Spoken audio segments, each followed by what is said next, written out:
to quit going out to these strip clubs all the time. I just, these nights before I'm going to record a video, it's the worst idea. I don't know why I do it. I can't. I'm getting too old for that crap, man. It's just constantly just being that guy, man. Gotta be that guy all the time. Gotta be the life of the party. Gotta be the funny guy. Oh, hey, Jeff, have a drink. Jeff, come on. Oh, one more, okay. Dude, how much money did I give that chick last night? Oh, I came home covered in glitter. I think I had an ATM receipt for like $500 in my pocket. Not cool, man. Not. Uh-oh.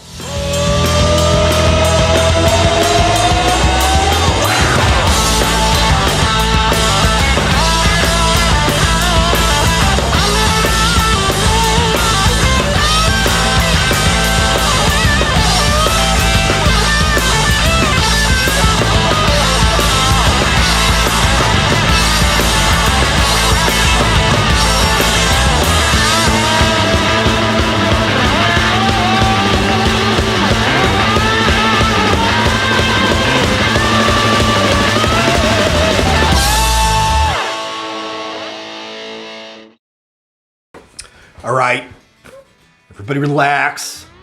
It was just a bit. I was just trying to be funny. I didn't really give a stripper $500 last night. I wouldn't give a stripper $500. I cut myself off at $400. Don't go to strip clubs, guys. Just don't go to strip clubs. I think that's an older guy thing anyway. That's like oops, gotta remember that mic's there. That's like a Gen X baby boomer type thing. I don't see millennials going to strip clubs. Wow, this girl, she's got a G-string on and she's putting her butt in my face. I just find that offensive. I don't think, man, I just don't see the millennial generation doing that. I think millennials get an undeserved bad rap sometimes.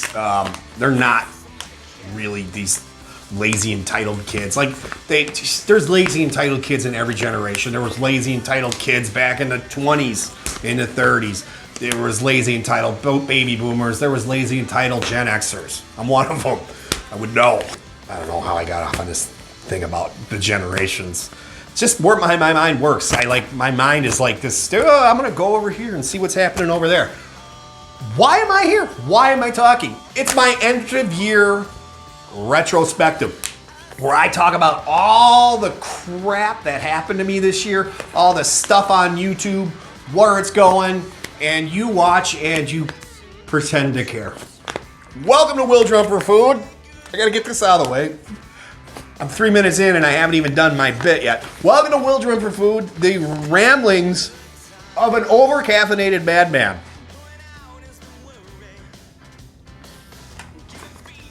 There's actually brandy in that. I didn't mean to put brandy. There's a little bit of brandy in it. Brandy is actually the Wisconsin state drink. Like you guys in California are like, what's brandy? You probably never heard of it. It's like a grape-based something or other. I don't know. It's not wine, but it's made out of grapes apparently. We drink a lot of brandy here.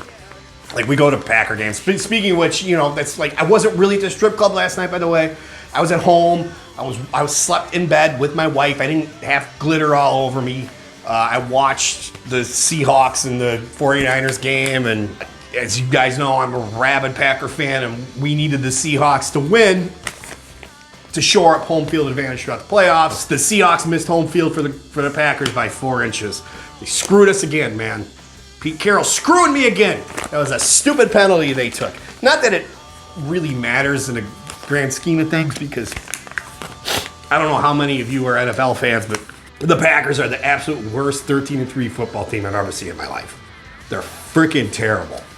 Aaron Rodgers sucks. He is, man, I don't know what happened to that guy. It just throw long down the field, overthrow. I'm just going to keep trying. Arrogance, complete arrogance. We are turning on Rodgers here in Wisconsin. We really are. Some of us are. I haven't turned on him yet because obviously there's no better option.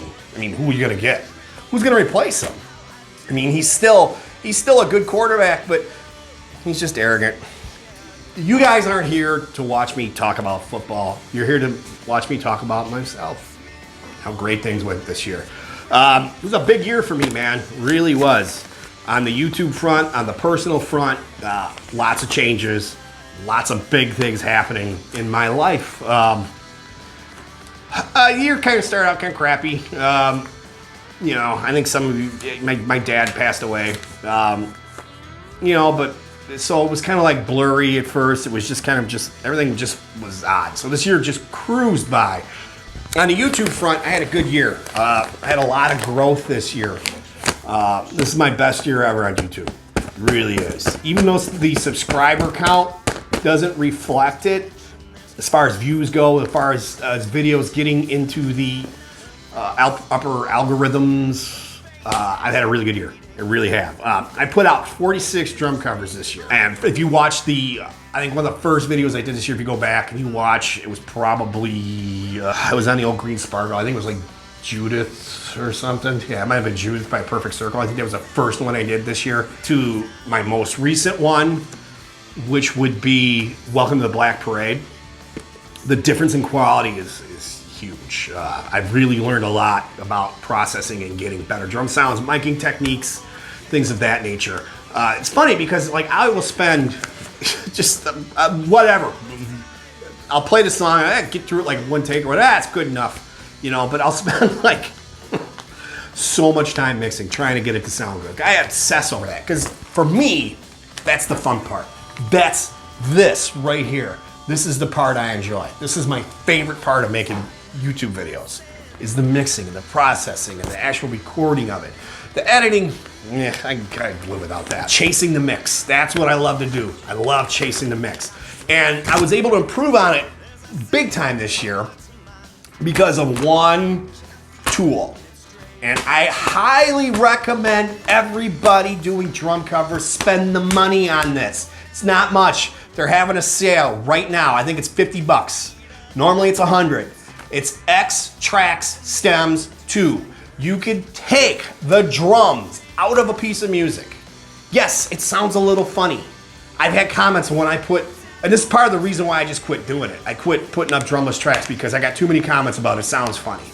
Well, you know what, dude? Make your own freaking drum track then. Yes, it does sound funny when you take the drums out because what it's doing is it's taking those frequencies that the drums sit at and it's pulling them out. It's pushing it back in. So you get this, you know, you get this effect to it. You put the drums in, you put your drums in, all those frequencies are coming back. So you don't notice the frequencies getting pulled in and out. And also there's some fine tuning you can do with it as well to kind of get rid of that. Get yourself X-Trax stems. Just get it. It's the best money you will ever spend. You know, I got involved with the company a little bit this year because I was using them. I was using it at school to teach. I would give a song to a kid and I would say, "What do you think the drum part is?" And they would guess, and then I'd say, "Well, let's see." Then I could put the song on X-Trax. I can mute the music and just have the drums play. Are you correct in that drum part? Or I could just have them play along to it without drums because nothing builds timing like playing to a song without any drums in it. There's nothing to keep time for you. It's just you're in charge. So you really got to lock into that groove. It's a great tool, man. Get yourself X-Trax stems. I think I mentioned before I put out 46 drum covers this year. And I had 1, 2, 3, I think 4 of them. 4 or 5. To actually get into the upper algorithms and start ranking in search. I really haven't had that before. I've had like 1 maybe where it, you know, like organically would get over 1,000 views. So grab my notes. And maybe 1 or 2 before that. And this year I had like 4 or 5 that happened to. One was Do Your Worst by Rival Sons, which great song, man. Rival Sons is probably my favorite band right now. Great blues bass, hard rock, and you know that one's sitting at 1,500 views. And these may not sound like big numbers to a lot of you guys, but to me they're big numbers. I've got 2 videos on my entire channel that are over 10,000 views. So and one's a how-to, and the other one's a video I took at a concert. I did a drum cover of Red Hot. I kind of struck while the iron was hot. Red Hot, you could say. Oh, we're funny. We're laughing. Boy, that was a bad joke. When the dirt came out, I put that out right away. And it just kind of timed out perfectly because I just got a new kick drum mic. And here comes my dog. I just got a new kick drum mic. And are you gonna get in the picture? Are you? Are you gonna try? Nope, yep, there she is. There she is. She cannot help but make an appearance in the video. Okay, all right. See you later. I just got a new kick drum mic. And what song has more bass drum in it than Red Hot? So I got an Audix D6. Really cool kick drum mic, man. It really made a difference on making my bass drum sound a lot better. So that one's sitting at 2,200 views. Like I said, these might not be big numbers to you guys, but they are to me. I did a Motionless in White drum cover. Voices. Yeah, it was Voices by Motionless in White. Sherry. Sherry, I hope I'm pronouncing your last name right. She requested it. I wasn't very familiar with the band, and I told her she'd request songs, and I'd be like, I'd get to one, and I'd get to one, and I'll get to one, and finally I'm like, I can't not do this. So I did it, and I'm glad I did because it's taken off. It's getting a lot of views. I got my best YouTube comment ever on that. It was simply terrible. By some fat little kid. So being who I am, I replied back. I said, "You're a fat little loser. You should probably go and go home to your parents. But your mother probably hates you because, what's a bigger victim than a middle-aged white male?" I'm kidding. I didn't do that. I didn't do that to the kid. He's a little troll. Whatever. He's trying to be funny. All right. Here's a little story. Ringo once said, I'm going to do my Ringo voice. "If we'd known we were going to be the Beatles, we would have tried harder." Let me translate that to English. Had we known we were going to be the Beatles, we would have tried harder. It was just a joke he made.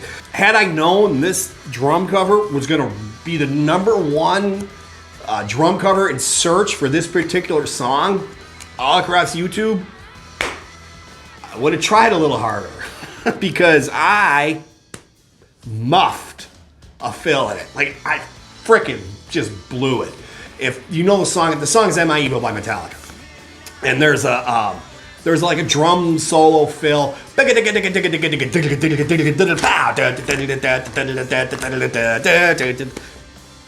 Like muffed it. Totally muffed it. And I was just like, yeah, who's gonna watch it anyway? That's usually my attitude when I mess something up. And it turns out, well, it is my fastest growing drum cover ever. It's #1 in search for that song. It's it's not like there's a lot of people searching for that song, but it still is a Metallica song, and Metallica is arguably still the biggest rock band in the world. So, it's doing well for me. I probably should have maybe tried to do a little bit better of a job. As far as overall channel growth goes, like I said, I had a good year. Well, I got a new drum set, you guys know that. I bought this Ludwig Classic Maple, and I did an unboxing video of that. That video is doing really well. It's like #2 or #3 in search for when you search Ludwig Classic Maple, so that one's doing really well for me. Overall views on my channel are up. Last year, I got 51,000 views. This year, I'm at 81,000 views, and obviously that's gonna go up a little bit in the next couple days. Last year, in the later months of the year, I was averaging 3,000 to 4,000 views per month. Now I'm averaging about 8,000 views per month. So essentially I've doubled. As far as views go, I have doubled on this channel. Like the subscriptions aren't showing it. The subscriptions are still coming in at a steady rate, 1 a day. Sometimes 2. I'll get 2, I'll lose 1. I'll get 3, I'll lose 2. It's just how the game plays, You guys are probably going through this too. As somebody that wants to do sub for sub, and either they get it or they don't get it, and then they unsub you. So they have no interest in what you do anyway. Like, I've had yoga channels. Let's make some stupid comment. Okay, yeah, I'm sure you're really into guys, fat middle-aged guys doing Metallica drum covers. Sure, that interests the hell out of you while you're doing your downward-facing dog, which is actually my favorite yoga position. Do love yoga pants. I'm a fan of yoga pants. On the personal front, man, big changes this year. Big changes. Some of you guys don't know.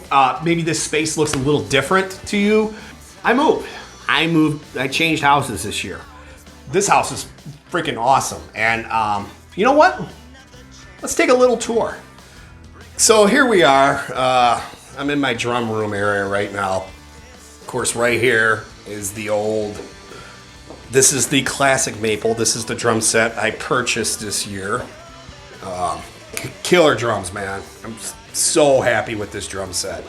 I don't regret selling my other drums at all. Like, I really thought I would, but I don't. I mean, for those of you that haven't seen the video, it's an 8x12 rack, 14x14 floor tom, 16x16 floor tom, 14x22 kick drum, 8-ply maple, just great drums. Similar right here is that this is a Peisty 505. This is actually, oddly enough, I think it's kind of, Earl would have to confirm this to me, Earl Bennet, but I think that was like an entry-level crash back in the 80s. Freaking sounds killer. Of course, right here is 20-inch Giant Beat, 22-inch K-Ride. These are new. I just got these this past summer. 2002, Peisty 2002 Sound Edge, which these are the bottom hats. These are the hats Bonham used. This is that just signature John Bonham hi-hat sound. This is a 2000, Peisty 2000 China. Yeah, I mounted upside down because first reason, it just doesn't sit well in the stand. And two, it sounds better. It just sounds cool. You get a little more ring out of the cymbal. It doesn't get choked. This, of course, is the Peisty flag that you've seen in the videos quite a bit. The reason for this, it's wired for a TV back there. So there's holes for a mount, and the people that lived here had like 50 kids, and they had them all down in this basement. So this is a really neat feature. Now, this is my mix station. So as I'm mixing, I'll have something up on the big screen up here. Let's say I want to solo that kick track or check out some of the effects. So I'll pull it up, and then it comes up down here on the other screen. So that's just, it's cool as I can kind of look up and look down, and it's just, I don't know, it's just cool. Now, this is my area. I like that. This downstairs is mine. I don't, at the old place, my wife wanted to share the downstairs area. Here I get it all. I got a lot of cool stuff down here. I have these, which you've probably seen in some of my older videos. These are actually original just patent drawings of, well, this is a Slingerland hi-hat. This is a Slingerland snare drum. If you notice, it's just a patent for the throw-off. H.H. Slingerland Company, 1939. I think this is not the Speed King, but this is a Ludwig pedal. So this would predate the Speed King. I believe, man, it was something King, but not Speed King. It was a red pedal. So I think that's this pedal. I'm pretty sure it's not the Speed King pedal. If we come over here, I got some of my posters. You're my favorite bands right here. So I talked about, I love Van Halen. I love old Van Halen. I found a guy on eBay who sells these posters, these reproductions, for $5. They're $5, man. They're really cool little posters. Full color. Of course, the Beatles playing Ed Sullivan Show, The Who. This is cool. This was not $5. This one was more. This is an interesting date. You all know I'm a Zeppelin freak. John Bonham is my favorite drummer ever. This, if you look at the date on this show, September 25th, okay? This is, and then you look at the show dates, 1980. This is the day John Bonham died. So the day that tickets went on sale for them to play at the Chicago Stadium, and I talked to people over the years that talk about I had tickets and then he died. This is that show. They were going to do 4 nights at the Chicago Stadium. So obviously that show never happened. Now, if you look at these Hamm's beer signs, I don't know if you guys are familiar with Hamm's. Like, Hamm's was kind of a Midwest brand. These were my dad's signs. They were downstairs in the basement. And this is cool because they only made this sign for 1 year. So this particular sign right here is they only made that in 1965. It was a promo to, light there? Needs a new bulb apparently. There it goes. But it was a promo for their 100th anniversary or 75th anniversary, something like that. And this actually has a motor in it, and it's not working right now. but these waves, like the waterfalls move and everything. And then this sparkles. It's just a really, really cool freaking sign. This one over here, it's another ham sign. These signs are worth big bucks, by the way. This is another movie sign. So if you look at all these, this is actually a really neat piece of engineering because all these lights and then behind it are little, it's another thing that just moves and it's got holes in it. So there's holes here on the plastic and then there's holes on this piece of plastic that scrolls behind it and then it'll let the light through. So it'll come up and it'll say hams. You want to wait for it. I know this is probably all kind of boring. So there it comes, it says hams. And then it'll come and then they have these blue glasses. So this is a cool sign. It's worth some bucks too. This is my Pac-Man machine. My wife got this for me for Christmas. So, by the way, Pac-Man's hard. So that's the man cave. This is my area down here. Now, one more cool thing that happened this year is I took a trip out to Arizona like I do just about every year. I drove out, me and my wife drove out, and I had dinner with this nutbag. So that's, of course, is Beats by Jay. Him and I had a really fun night. We sat drinking light beer. We ate steak. We talked. We had a great time. You know, it was just, Jay's a cool guy, man. And he's obviously, he's a fixture in this community. And I owe him a lot. He gave me a shout out. He had that big subscriber base, you know. And just, Jay's awesome. So I want to get, I'm going to do a few shout outs. I'm going to end this video just by doing some shout outs. And these are not guys who need the push that I'm going to give them or anything like that.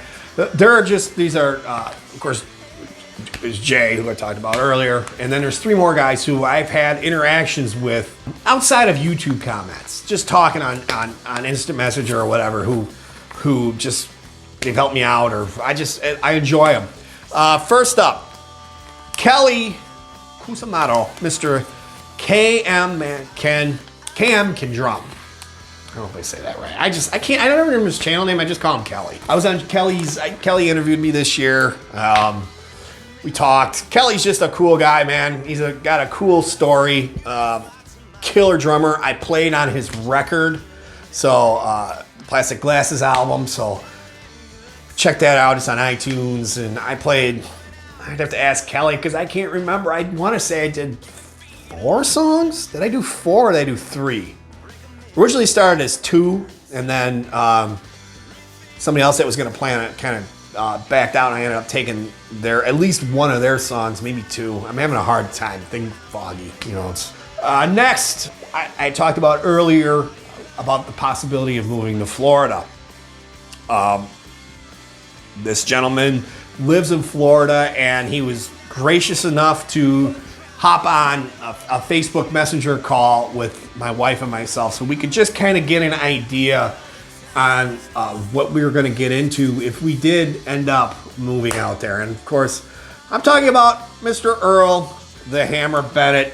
Earl's become a kind of a good buddy over these past couple years. He's just a really cool guy, knowledgeable about drums. It's because of Earl, I pretty much switched to Paiste cymbals because Earl he's so passionate about those cymbals, and I really got to listening to those cymbals, and I'm like, they sound great, man. Really falling in love with these cymbals, man. They have a very distinct sound. Obviously, they're doing something right over there. So thanks to Earl. Thank you, Earl. I've spent a lot of money on Paiste cymbals. I just bought a new one. The other day. It should be here. I ordered it. It should be here in the next week or so.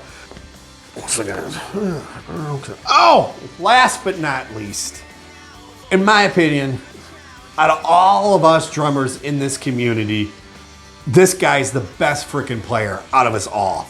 Like, I am constantly just amazed by his videos. I think I might have been the one that first stumbled across him. I featured one of his videos on my live stream towards the beginning of the year, his Hot for Teacher video. And I was just completely blown away by it. And as I've talked to this guy, me and him talk a lot over Messenger. We have the same sort of like sense of humor, a little warped perhaps. We kind of realize like there is like a couple degrees of separation between bands we've played in the past. He was in this band. There was another drummer, like 2 or 3 drummers down the road, who I actually replaced in a band. So it's really just like, he told me, like I knew the band, but he said, I'm like, you were, and I'm like, dude, I'm like, you gotta be kidding me. This drummer I replaced went and joined this band like 2 years down the road. So I just thought that was really funny. I'm talking about Trey Bledsoe. Just go check out his channel. If you don't know his channel, I'm like a cocky dude. I'm pretty cocky. And like I watch his videos and I'm freaking humbled. He is that freaking good at what he does. He is such a good drummer. His recordings sound awesome. He helped me out with some stuff like fixing some I'm not gonna tell you the secret. It's a secret. I'm gonna tell you how we do it. But I had a drum that just was not coming through and he helped me fix it. So go check out TreyB, man. So in this video, like all of my videos that I do like this, went about 15 minutes longer. So if miracle by miracle, if you're still here, thanks for sticking with me all year long. I'm gonna keep doing these videos because I love making videos. I'm to the point now where I would just rather sit in my basement and make videos than go play with a band. To me, it's just a lot more enjoyable. Plus I'm home, I'm not out until 2 o'clock in the morning. So thanks for everything, guys. All you faithful subscribers who comment, like, dislike my videos, thank you for everything. Everybody I've met in the community over the years. God, I'm sorry if I didn't mention some of you. I mean, oh, another one I actually got to give a shout out to would be Jeremy from Little Drummer Channel. Another cool guy. We've kind of talked, interacted a lot throughout the past couple years. Jeremy's a really cool guy. Does great drummer. Just the nicest guy you'll ever meet. So that's it for me, guys. Thanks for watching. Thanks for sticking with me. See you again when I do this next year. Bye.